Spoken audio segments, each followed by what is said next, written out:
Is there any difference between the mitochondria in humans and in other life? I was reading about the endosymbiotic origin of mitochondria, which implies that at some point a protocell absorbed one. Furthermore, I remember undergrad biology and learning that the mitochondrion is a common feature in most eukaryotic cells, being found in both animals and plants. My question is thus: do both these facts imply a common ancestor to the same early eukaryote that absorbed a mitochondria? And if not, did it simply happen many times?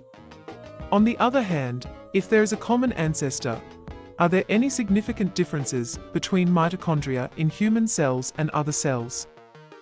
Genetic evidence points to a last common ancestor for all mitochondria, and like with other common ancestors like LUCA, we can reconstruct a fair bit about it from looking at commonalities in modern mtDNA and mtDNA-derived nuclear genes. We can't be sure if it was still a free-living alpha proteobacterium or a true endosymbiont, but there's no evidence for the endosymbiosis happening more than once. There's a huge amount of variation in modern mitochondria today, but since mitochondrial endosymbiosis happened 2 billion years ago, you'd expect that.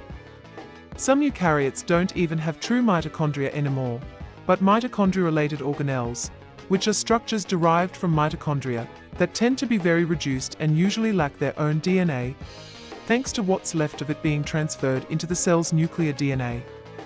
The arximonads have no trace of mitochondria at all in their cells, even in their nuclear DNA. But since they have close relatives that still have MDOs, that has to be a case of secondary loss. There are many common ancestors, and that includes a common ancestor for all eukaryotes, which do share a single origin of mitochondria.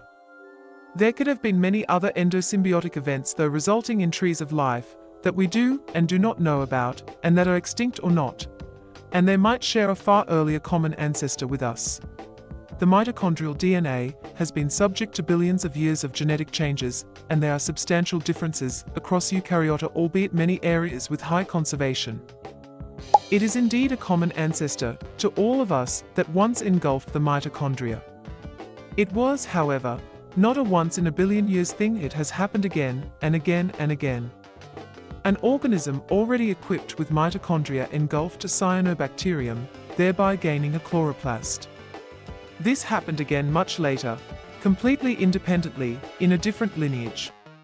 There has also been additional endosymbiotic events where chloroplast-containing organisms, red or green algae, themselves have been engulfed, and later, also this organism got engulfed.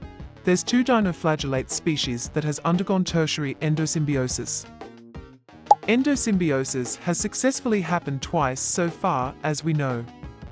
Mitochondria are from the first known successful event, and chloroplasts appear to have been from a second successful endosymbiosis event. So all mitochondria appear to come from the same common ancestor, although have obviously been evolving separately in separate lineages for a long time, and have presumably diverged a decent amount.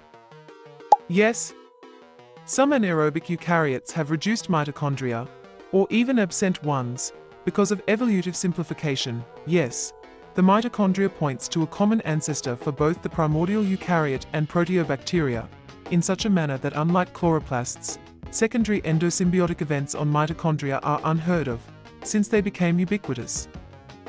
Don't forget to like and subscribe so you don't miss our next exciting video.